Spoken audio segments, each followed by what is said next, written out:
Lá dentro, né? É. Você coloca na sombra. Um monte de sol batendo lá, não deixa não. É. Só o áudio. Eu fiz também uma rua lá, vai na beirada, né? Não aperta lá. Agora você tá andando com força, né? Eu peguei lá na cabeceira da mata, desesperado assim, no tempo, deixei eu fazendo aquele dedo e o azul embaixo. No perto daquilo ali, você faz uns 10 metros. É bom que você é forte, tá pertinho aí.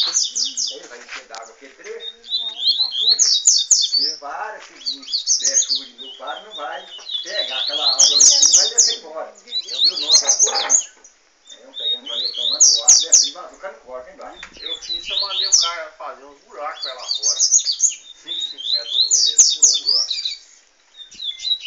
É a nossa, dá se algum dia a máquina solar, nós vamos fazer isso. Pode liberar da mata, ou nele vai fazer um buraco. Aqui tá na cabeça.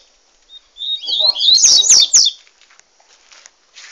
usa o morador aqui, ó? Aqui? É, não, só tem nós.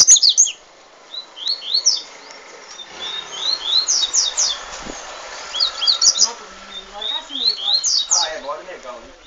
Mora, tem uns 5 meses atrás. Você conhece? Vai encarar o barrão. Não, rapaz.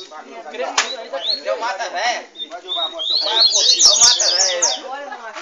Sabe o que a gente fez? Quebrou mesmo. Deu mata velha.